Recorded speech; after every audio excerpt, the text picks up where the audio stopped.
Graham Sharp and Kevin Richardson lose their places, though Sharp is the substitute. Also missing is Terry Curran, who's publicly voiced his discontent at being left out after making an impact as substitute in Everton's last 2 games.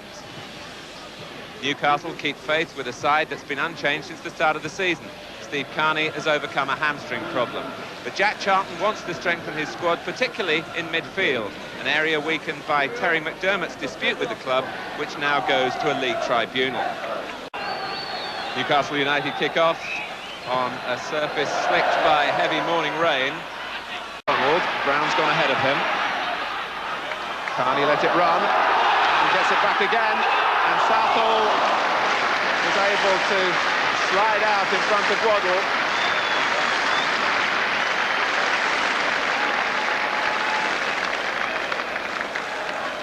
It was cleverly constructed by Newcastle.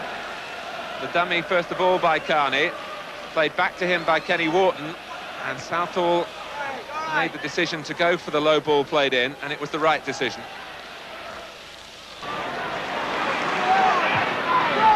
McDonald. Midfield again under no real pressure. Here's Beardsley. Beautifully done, and now Waddle. Bracewell made contact with the ball, and now Waddle goes down. This time it's a penalty. Everton protest. I think it was Kevin Ratcliffe who slid into the back of Chris Waddle as Beardsley and Waddle, 2 great individuals, threatened Everton with solo bursts. Bracewell got the ball away from Beardsley, but then down went Waddle, and Colin Seal pointed straight to the penalty spot.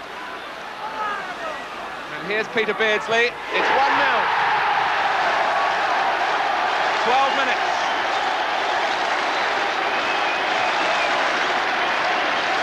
The scorer of Newcastle United's first goal, confidently struck. Beardsley's 2nd successful penalty in the First Division, and his 3rd goal of the season. Jack Charlton saying before the game that he was concerned that Everton were a hard side to break down. But Newcastle have got an early goal, and they owe it really to the individual inspiration of their 2 forward players, Peter Beardsley, who played his part, and Chris Waddle, who was brought down, cutting in towards Neville Southall's goal. Carney. And now Waddle. He's in the clear, in at Southall. Neville Southall presented a formidable frame to Chris Waddle. The Everton goalkeeper arrived back from World Cup duty with Wales feeling unwell, and he's been under treatment from the Everton club doctor, but he was at his sharpest then to deny Waddle. Saunders offering himself for the short one with Waddle. He can get by defenders on both sides. Saunders again. Roda waiting. And Neil MacDonald, on a bouncing ball, couldn't keep it down. Newcastle United in full cry at the moment. Roda making a nuisance of himself and just dropping a little too high for MacDonald's volley.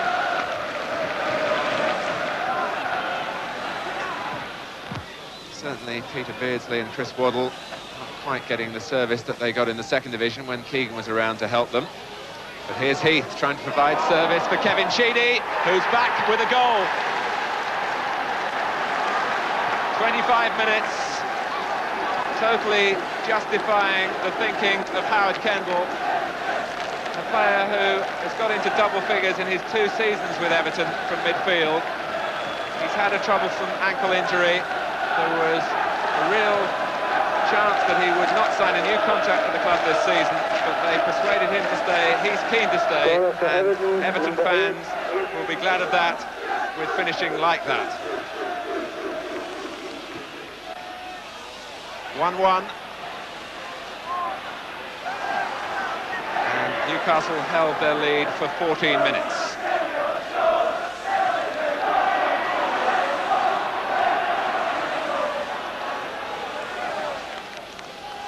And Kevin Sheedy showing again how useful he is arriving in scoring situations from midfield. Here's Waddle, though, for Newcastle. He's lost Mountfield, and he's so nearly restored Newcastle's advantage.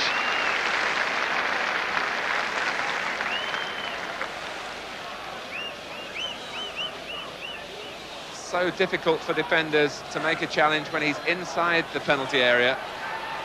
Waddle dragging the shot wide. So when the whistle went, it seemed certain to be for a Newcastle free kick. Instead, it's taken by Sheedy and put wide by Mountfield from a position in which he will reflect that he should have scored from.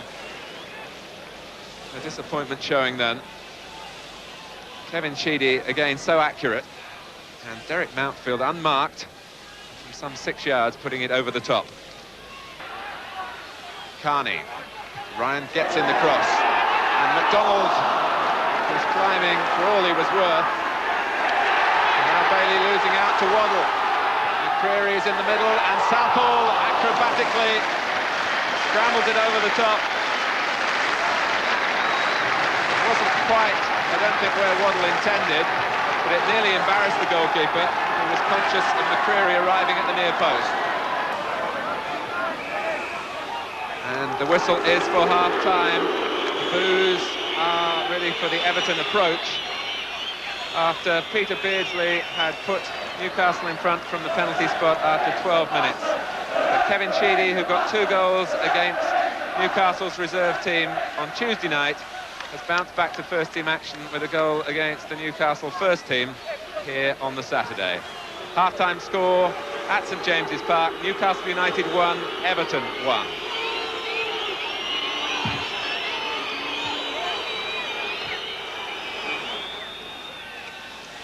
Everton get the second half underway. After their activities here, they're off to European competition against University College Dublin. And Wharton has been gifted a goal 15 seconds into the second half. And maybe Everton had other things like a European escapade on their mind. They certainly weren't concentrating on the matter in hand. The scorer from Newcastle United, number 8, Kenny Wharton. And Kenny Wharton was certainly full of life coming out for the second half, and kept on running and just prodded it past Southall.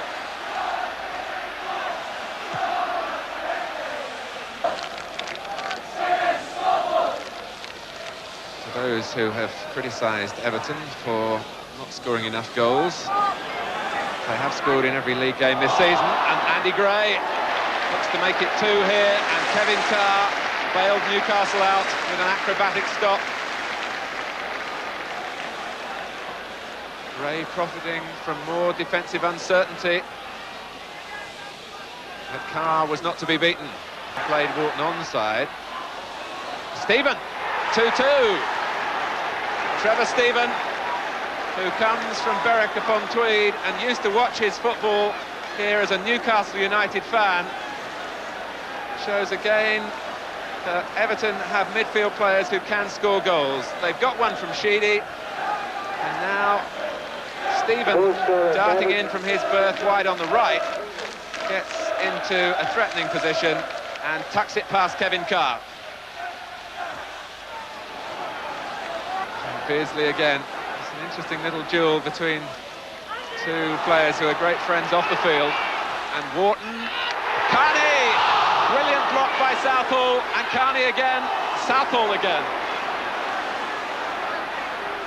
McDonald, and just diverted away for the corner by Sheedy, with Wharton waiting behind in case Sheedy had missed it. But Neville Southall made a significant save from Steve Carney, who must have thought he'd put Newcastle back in front from that position. The problem with just the 2 front players for Newcastle is there isn't always a target man available. Heath was available for Everton. He's got past Saunders, he's got Gray in the middle, and he had Sheedy, who went to really try and be too sure and got too close to the goalkeeper. It was perfectly set up for Sheedy by Adrian Heath, who kept his head here, saw what was on, and what was on was Kevin Sheedy. Gray just made the extra room, but Carr beat it away. Before the free kick can be taken, Newcastle want to make a substitution. They're calling off Steve Carney, who's had hamstring trouble, and 19-year-old Paul Ferris, a Northern Ireland youth international, comes into the First Division scene for the first time.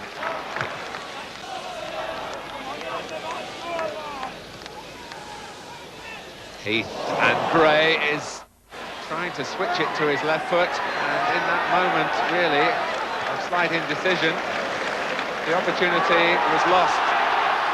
Newcastle tried to punish that with Waddle against Mountfield. And Waddle is past him, and he tried to commit Southall, which he has done, and his teammates were flat-footed.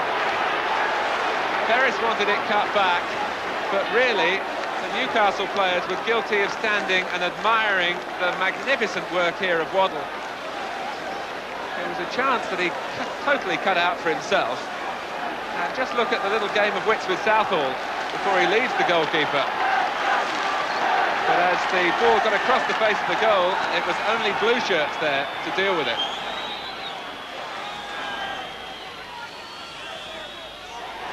And Southall uncertain. From a back flick from Saunders, it was Beardsley's volley. Now Brown.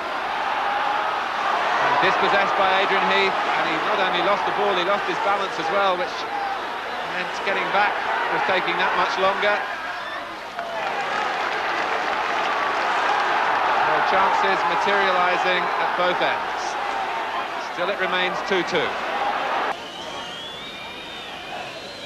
The in-swinger again from Stephen.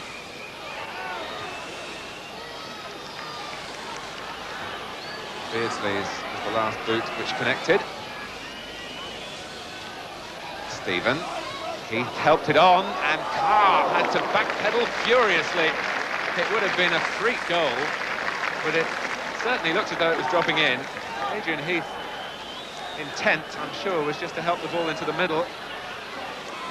Carr had to reposition very rapidly indeed. Sheedy's caught. And he will have a second attempt, courtesy of Malcolm Brown.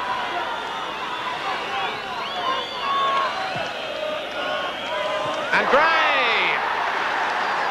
They have looked so dangerous from Sheedy's in-swinging corners. And 2 minutes from the end, they finally make one count. Newcastle showing that brittleness in the defensive side of their play, allowing Gray from 3 yards. Delight for the scorer, delight, I'm sure, for the Everton manager, Howard Kendall, who had to make the decision to leave out Graham Sharp.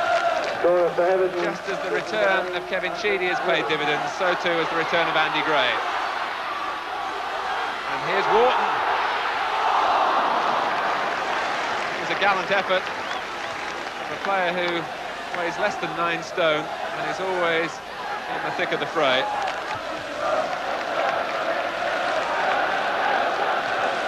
And Reed playing it into space that it will take time to retrieve the ball. In fact, time has passed Newcastle United by. Andy Gray's winner 2 minutes from the end after Everton were twice behind.